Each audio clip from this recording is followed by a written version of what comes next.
Welcome to Educate Us, a podcast and learning collective that explores the questions shaping education. Through conversations with educators, researchers, scholars, students, and community members, we examine the relationship between learning and lived experience. Together, we explore new possibilities for education and its role in the world around us. I am Dr. Tiffany Smith, educator, curriculum designer, researcher, founder, and host of Educate Us. Thank you for joining. Let's begin. Welcome back to Educate Us. I am your host, Dr. Tiffany Smith. In part one, our guests explored the role of artificial intelligence in education and considered important questions surrounding authenticity, authority, creativity, and teaching in an AI-driven world. In part two, our focus shifts to designing multimodal projects. Our guests share examples from their classrooms. We discuss the digital literacy challenges many students face and reflect on the realities teachers encounter when trying to find the time and flexibility to design meaningful multimodal learning experiences. We consider how these experiences can empower students as communicators and better prepare them for college and beyond. Joining the conversation are K-12 English language arts educators Scott Ramsey from Georgia and Raychelle Martin from St. Louis. Again, we have higher education composition faculty Natasha Moore from Illinois and Layla Goucher from St. Louis, and our special guest, an instructional technology leader, Terri Webb from Georgia. Whether you're teaching K-12 or higher education, I hope this conversation inspires you to think differently about the experiences we create for students and the role multimodal composition can play in helping them become more confident, capable communicators. Let's continue the conversation. I just want to know, what are you guys doing across the board? What are you doing to incorporate multimodal composition into the work that you do? I'm sorry. I have a in my 102 class, I make them do a they study a place the whole semester. They never have textbooks in my classroom. So in order to learn the skills of research, I made them pick a place anywhere in the world, and then they'll look up everything, and then they'll study that. They'll study an issue, and all that kind of stuff. But then at the end, instead of a paper, they could do anything except the paper. So over the years, I've gotten some amazing projects. Like, I've gotten my very first semester teaching that, I got a slave auction, and it was crazy because the whole point they had they enacted a whole thing, but it was selling kids, and they found real case files where kids were being sold in the Granite City area and in the St. Louis area. You know what I mean? And so, and it was like a company, and so they got their point across that way. I've gotten lots and lots of games, like board games, museums, children's books, all kinds of things. And I'm telling you, when you let students just tell them, you put 3 or 4 of them together and say, let your imagination run wild. And I give them some parameters. I'm like, you have to have, for instance, it has to be at least 10 pages worth of material. How you get to the 10 pages is how you get to it. You know what I'm saying? And they have to, there's like a bunch of like things they have to fill out. And now that I started allowing them to use AI to create things that they wouldn't be able to create before, like for instance, they can now do videos and stuff like that. But now they have to also fill out a separate form for like AI, like how they prompted the AI. They fill out what prompts did they use, why these prompts, all the type of stuff, so that the end product is not graded, but the process is graded. You know what I mean? Mm-hmm. So that's always fun. I love that class. And that's at SWIC, right? Yeah. Huh. Okay. I have so many projects that I'm building up a little museum in my office that I'm like, I have to start throwing some of these away. But I haven't broadened it. I only do website building, but I haven't broadened it to that's something to think about. And then I grade them according to whatever genre they use. So I say, if you're gonna do a newspaper, then it has to be AP style. It's like a newspaper. If you're gonna do a museum, it needs to be all, you know what I'm saying? Like whatever they decide. If you're gonna do a social media campaign, it needs to sound like it came from Twitter, from Facebook, from, you know what I'm saying? You can do I the love proposal. that crossover. It's so funny. I love, it's so fun. We have to do what's called 10 compositions a year, and they get conferences with each composition. The compositions don't have to be essays though. So you do 4 or 5 compositions first semester and 4 or 5 compositions second semester. Again, the compositions do not have to be essays. And so English teachers only teach 3 classes because the rest of our time is spent conferencing. Every student gets a 20-minute conference per composition with the English teacher. So in theory, I'm like, oh, that's pretty cool. Yeah, no, it's a lot of work for the teacher. So some of the different compositions we done, obviously your traditional essay, but we had a graphic novel unit where we read graphic novels based around the teenage experience. And so we had kids write a chapter of their own graphic novel about something that has happened in their in their teenage experience, right? Something that they value. Then we have this thing called the rambling autobiography, where it's like about 500 word autobiography where you just ramble on and on. We let them play with syntax and punctuation and different stylistic elements. We do a lot of like poetry, found poetry, different types of artwork. So every composition is something. So I do say that our administration is very supportive in like allowing us to do different types of compositions, and because we have more English teachers than the average school would have for the kids, because we only teach 3 classes. And so we have more English teachers to cover more classes. And then we schedule our conferences throughout the day. So they are very supportive of our writing program.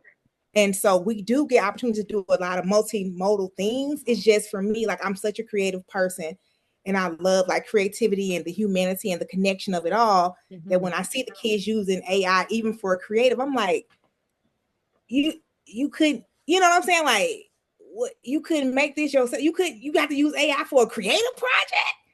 That's what irritates my soul. My essays, it could be a think partner. Essays, I get it, whatever. But for your rambling, what about a think partner? What about a think partner, Raychelle? Yeah, sometimes they use them to try and get ideas, like start bouncing ideas, even if they're collaborating. Sometimes I've seen, not all the time, there's a very small percentage, but sometimes they will ask. In my class, they had to ask to use it, unless I told them, okay, you can use it, but you only use it for this. Like when we talk about setting parameters, sometimes I will tell them, look, this is when you use it. Put this in there and generate something, so that way you can get an idea of what it is, and then it might help get your juices flowing, and then you may come up with something. So it may be like a brain spark to help them come up with something. So I get what you're saying. If you being creative, you want that to come just straight from the God, you know what I'm saying, within, and then move. But doesn't it still come from their God though? Doesn't it still? It does, because you still got to put it in. But that's when teaching them how to use it and how to speak to it, how to talk to it, will help them even more efficiently and proficiently. So like, to piggyback off of what y'all are saying, like there are a couple of things, like when I teach Romeo and Juliet, you know, they're teenagers. So what I have them do sometimes, a lot of the stuff I do in 9th grade are like, I call them like appetizers, because I try to frame writing and reading, whereas when you go to a restaurant, you don't get your dessert first. The first thing you come in there and get is your appetizer or something to drink. And then you get your main course and what have you. So I frame myself as, I'm your server. I'm your cook too, but I'm your server. So I'm here to service you. So whatever it is that you're doing, I'm here to service you. And I think sometimes some teachers have it backwards. Like the students are there to service them, and it doesn't work that way. We're there to service them. So with that being the case, I want them to have bite-sized pieces of writing that they can get into and they can feel confident with, so that way they can move forward into something larger, but it all winds up connecting. So for that, I may have them we talked about social media. So y'all need to create a social media page, whether it be Instagram or Facebook or whatever, Snapchat, for Juliet. What would she say? But you got to cite evidence from the play, as a means of being able to communicate. What would she be saying right now based on the act and the scene that we're in right now? So pick a scene. Oh my God, I and she love just that. posted that she's about to get married. She met this dude at the party. They only known each other for a couple of hours, but they about to get married. What is she posting on there? But you got to use cited evidence in there. So then when they write it out That's another in a layer. paragraph or constructive That's so response, good. then you've already had that part. So when I grade the entire thing, I've graded the first part, then I'm gonna grade the second part as well. So because a lot of students are not great writers, but they're dope artists and creative people. So they can do this part, but then they might need some help with the other part. And so they love doing stuff like that. I have them do marketing and advertising for different stories that we do. For a Cask of Amontillado, I have them do a perfect crime. So they have to come up with the perfect crime. Okay. They have to be creative. They work in groups. They have to be creative. And look how he's tapping into the real world with that. What is the crime? And they come up with some things. I'm like, y'all, wow. Like, just, okay, I'm worried about y'all. Come up with the perfect crime. How is it going to work? What are you going to do? Then on the outcome, I need a positive outcome, like they get away with it, and I need a negative outcome that they don't get away. What happens if they get caught? But what we do is we take it and we make art with it. They have to add imagery to it. They can send it to me. I can print it out. We put them up in the wall in the hallway, and then each class votes on which perfect crime was the best thought out plan. And then from there, they use that to write their arguments of why their plan was the best one. So for me, it's layers to how you can do this with them. All of mine is gonna be real world. Even when we write obituaries for the end of Romeo and Juliet, because there's 6 people that died, we got to write an obituary. I said, people get paid to do this. Writers get paid. You have to write an epitaph. I need you to make this billboard. I said, all this stuff you see on social media, I said, there are people that are doing this all the time. When we have 5 minutes left of class and y'all are sitting there like y'all ain't got nothing to do and y'all getting a scroll knuckle and y'all are just going. I said, someone is making content. Some people are getting paid for that content. You can be getting paid for that content too, but you have to know how to formulate this and write this and make videos and do all of these things. But giving them that opportunity to do it in class, and I won't say getting a grade for it, but not grading them for the end result, like you all said before. It's about the whole process. You can't just give them a grade for the outcome. You got to give them a grade for the as they're going along, and then it's going to be a bigger, more robust outcome at the end. They won't feel like it's all about the end, because a lot of students have anxiety. And then they also don't want to do the middle part because they're constantly focused on the end. They don't want to do the middle part. They don't want to break it down into sections and do, those great examples. So good. So good. I appreciate you all and sharing the creativity with how you're leading your lessons. And I come from a lens of battling the one that has the creativity versus the 5 that don't. And with the modern teacher, right now, it's like teaching used to be it's a passion, but now it's a job.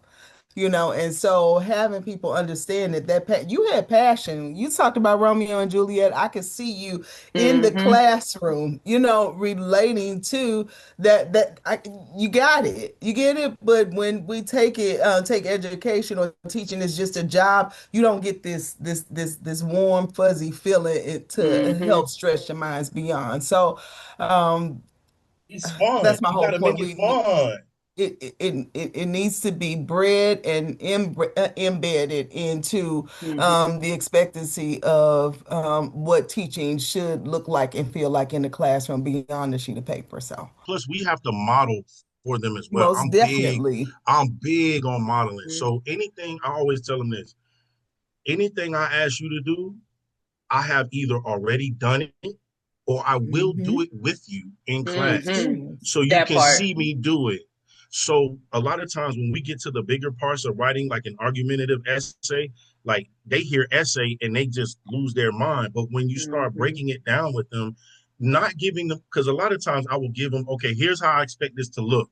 So I will have this in Canvas and they can see it. I put it in there so they have a reference. I put that up. Okay, cool. But sometimes a bigger impact is, all right, y'all are going to write your argument. I'm going to write one with you. I gave you 9 different prompts you can use for this story, for your argument. First choice is big because people have different perspectives and different preferences. You can't just give them one prompt and then everybody write on the same prompt. No, that's not going to work. Give you 7, 8, 9 different prompts. Pick one. Tell me which one you want. I will give you a skeleton of that. However, what we're going to do is one that you can't write on. I'm going to write that one, but we're going to do it all together. Day one, we're going to do the intro. Oh, but yet we're going to set up MLA format first. We're going to do that first. Heading, I do that all this too. stuff together, all in class, like a workshop. That just reduces anxiety and just it. Now they feel more confident when what they're doing and what have you. But you got to make it fun, man. You can't be in the classroom and not have no fun. I do a lot of repetition with that MLA setup too, so that, you know, it starts to really stick. You know, even if we do like a meditation or a free writing class, I'll still have them set it up. And it gets to the point where I can say, set it up, and they know exactly what I mean. They know to put the header in the top right, and to get their cursor in that 5 inches ready to go. They know exactly. And then we have our meditation. Set it up. By the time you get to set up, they know what to do. You know what I'm saying? So, yeah, I love that. Dramatic writing from my side, even for some of my 9th grade classes, they have to take a scene and adapt it, and they have to do it in script writing form. So I wonder why the school district, they wanted them to write and make adaptations in script writing form, but they wouldn't license Celtics, the script writing platform. So got them free accounts. They all have emails outside the school email. They need camera angles and what have you. So I teach them camera angles, but we go outside and I let them use their phones to do these camera angles, high angle, low angle, medium angle, Dutch angles, and what have you. They're out there in groups doing this, and then they have to label what the angle is, then taking that, and then they have to implement those into the script writing as they're doing it. And I'm telling them, you all are consumers of TV every day. Netflix and Amazon Prime, y'all are watching these shows. Now you get to see what's happening on the back end when they're creating these. So yes, I love that. You see what I'm saying? So these are just different ways to help engage these kids with things that they're already engaged in as consumers. Then you flip it and turn them into creators. That's right. And that real world layer that you add to it is so on target with everything we've been talking about throughout the series when it comes to really helping them see. And, you know, just quickly want to touch back on that AI with that whole concept of real world too, in that how they're using AI should be a replica of that as well, I think. So you guys join me in this last word cloud. We've talked about these wonderful creative projects. You guys have given me, you've pushed the envelope for me. I may need to get really multimodal and have them doing some more real world things. So what challenges do they face? Because there's challenges that come with this. I'll just jump in. One of the major challenges that I face is their inability to use the technology. And that's something else that prompted this conversation for me. So I would love to hear from our ELA educators.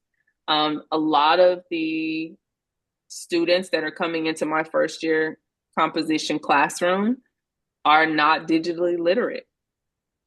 They're not confident doing things in Microsoft OneDrive.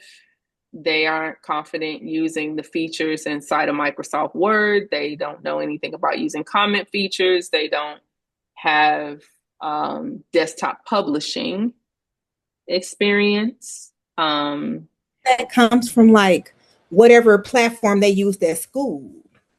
Like, because I'm like, in my mind, I'm like, kids know how to use technology like but I think it comes from whatever platform they use. Everybody's one-to-one for the most part. So whatever platform they use at their high school, that's what they use. So I can't speak to like, oh, I can't teach them how to use Microsoft because we don't use Microsoft at all. I don't even know how to use whatever the stuff you just named. You know what I mean? So that's going to be an issue all the time because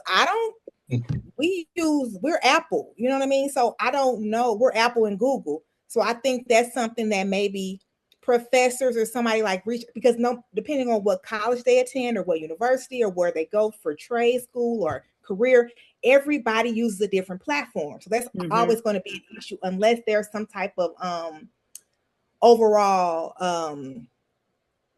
skills that you want us to teach, like as far as like the platform itself. It's so many. I mean, if you're using Google, because I did Google when I first started with the dual pedagogy, I used Google. And when I did Google, you know, I still didn't see the ability to create folders, the ability to add Google Docs inside folders, the ability to go into a Google Doc and engage the content, to use the comment feature, to have conversations in the comment feature. You are right. I try to teach them. I say it's not the platform. It's not the platform. It's the skill itself. Because we can teach the platform all day long, but your skills should be able to go across any platform. No matter if you're using Microsoft, Google, or whatever that tool is. If I explain to you that a system requires this, and this is how you organize that space, I should be able to instantly log into the system and be able to view that system based off what it can possibly do. But if I teach the kids that organizational effectiveness, showing that things are searched, things are organized in folders. And so you should understand folder structure. You should understand going back to login, those basics that we taught at the lower level. You first need to log in. Kids need to understand what logging in looks like. They need to understand that I shouldn't share my my username and password with Raychelle just to get the assignment done together because there's something called zero trust. We need to teach our kids zero trust as it relates to technology, and then the skills that align to the zero trust in order for them to be able to have the balance of work. Because if you give a kid a cell phone all day long, they're going to know how to do what they call jailbreak it, log into their friend account, go to somebody else's account. Why can't they know that same information based off the tool that is being used inside of the school? And the first thing we just talked about with that lesson, you said, oh, the kids are going to use their cell phones and go outside and look at.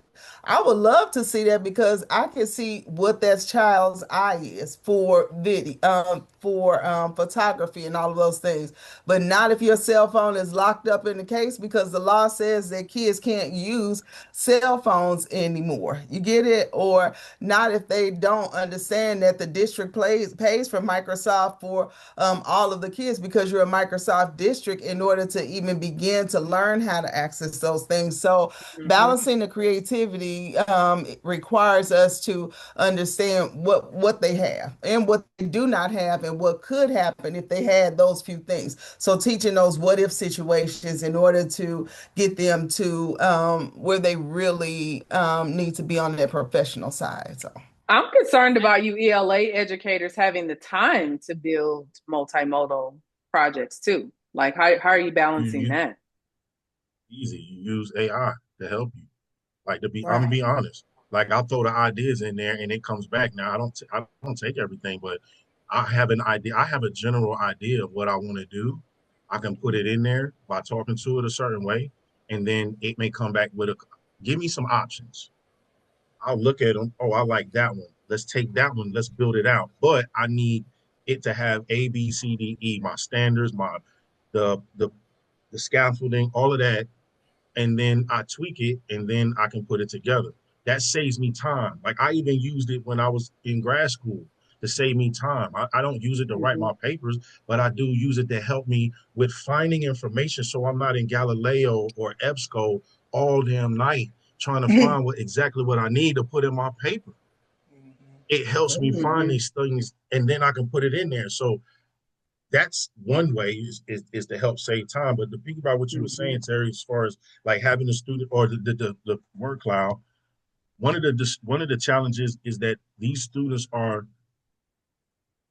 disillusioned by what they see on social media and how certain people are creating content and using technology to think that they don't have the capability to do the same thing.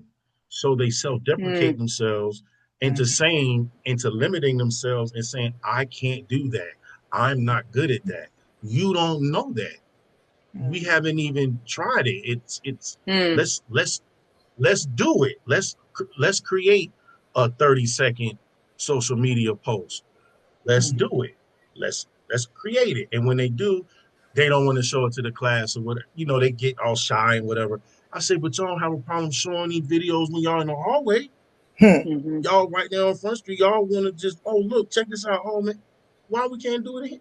So that's one of the challenging things is that they get disillusioned by thinking that they're not good enough based on what they're seeing and what they're consuming and thinking that they can't do it when they really can. And they feel like the school environment is too rigid or too strict to have them do that when really that's the place where they should be getting the tools to do it. Because it's most natural. It's most real. Yeah, I love that. This is so good. If every student graduated high school having completed one truly meaningful multimodal composition. So, Scott, if you could just throw out like 3 of yours, because you had like 10. Wait, say that again now? If every student graduated high school having completed one truly meaningful multimodal comp. So as an example, like what would be like 3 of your amazing, meaningful multimodal compositions? I heard script writing. Well, okay, yeah. So script writing, like adapting a scene, like call it a Netflix adaptation. So I would love to do that with power. Or adapting a scene or adapting a chapter from a book that we read. Creating, because see, mine are advertising. So creating social media content, or I call them billboards, but I'm still kind of like trying to bring old school to new school. So when you're driving on 75 or whatever highway, they still have billboards out there. And sometimes being concise can be powerful. Sometimes the best billboards have 3 words on them, but they're impactful.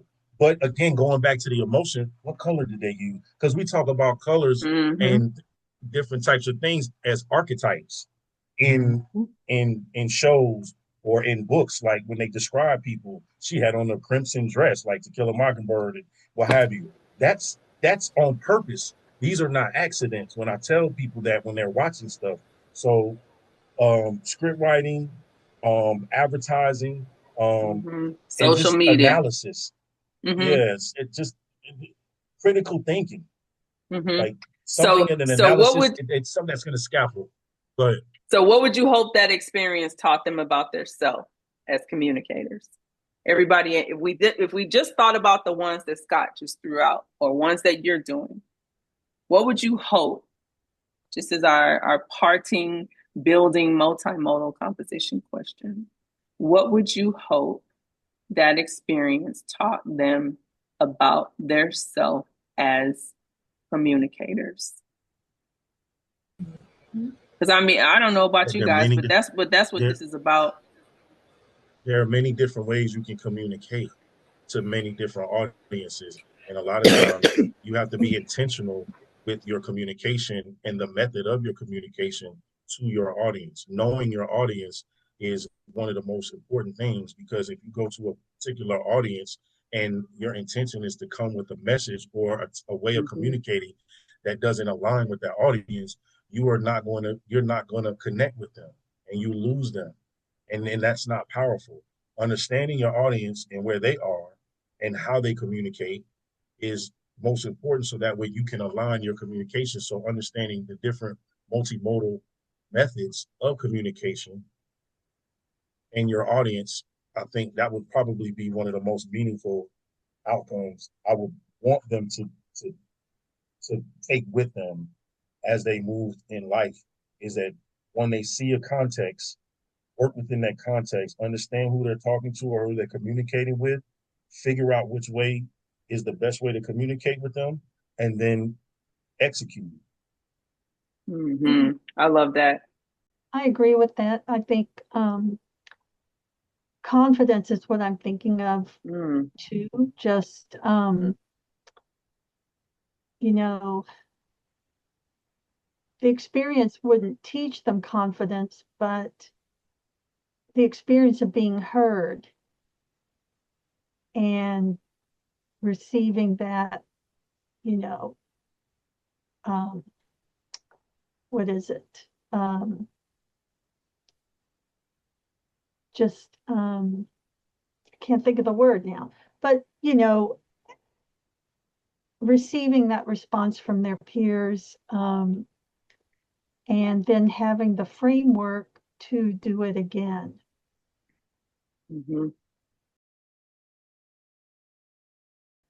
Listening to the one of the things that stood out to me the most about Scott's assignments, and what I would hope that students would be able to take away, is just the critical thinking piece. Because at the end of the day, that's really what's most at stake.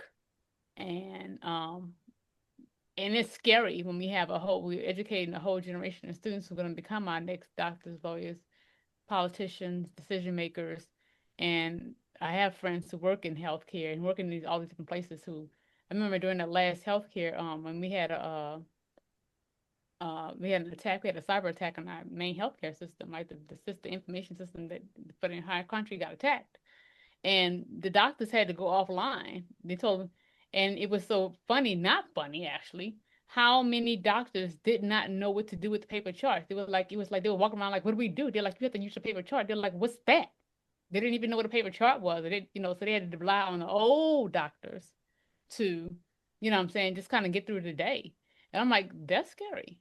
People who don't know they don't know which questions to ask. They know how to use tools, but they don't know how to ask questions. They don't know which questions are relevant. They don't know what they don't know. And you know where that shows up? In our customer service representatives. I mean, it shows up a whole bunch of different places, but that was the immediate thought I had in my head, is that the minute you ask them a question that's off script, they're done. Yeah.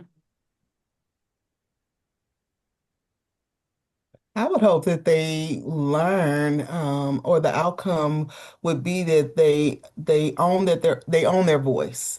So after they've learned everything that they've learned, knowing that what they know and how they utilize whatever it is that whatever modality they use to communicate is theirs, and they own it, and they can express whatever it is that they need to express.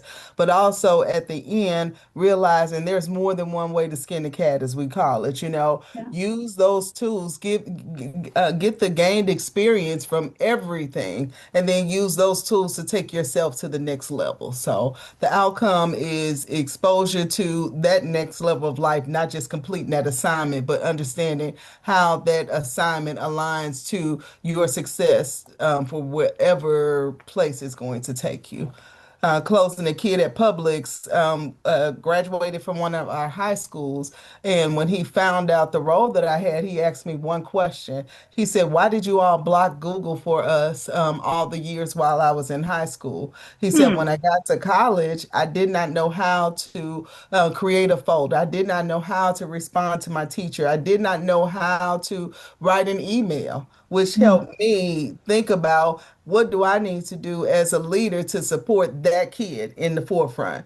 So when something is blocked on our network, I'm considering that kid at the grocery store. When the piece of a curriculum is not being taught, I'm considering that kid at the grocery store, because we're teaching in that current state, but we're not looking at that outcome that students should be able to have access to and align their life to, based off of what we're supposed to be educating them in the school system. So. There's some 100%. type of there's an educational hypocrisy that goes on, that is derived from fear from educators, from administrators and stakeholders, who really are not connected to students and really what they need in the classroom, but more along the lines of just looking at test scores. A lot of them are just looking at test scores and seeing how the students are performing on tests. So a lot of the curriculums are designed around making sure that students know how to take tests, but yet still are not making sure they understand how to think and what to think, and putting them in real world situations for them to have in class that they already are showing in the real world. Sometimes it's not the best decisions they make, or they don't analyze things the correct way, but sometimes they're taking that away from us as teachers to be able to do that. So to your point, blocking something like that is coming from fear. It's not about it being hacked per se, but it's coming from that fear of like what AI is.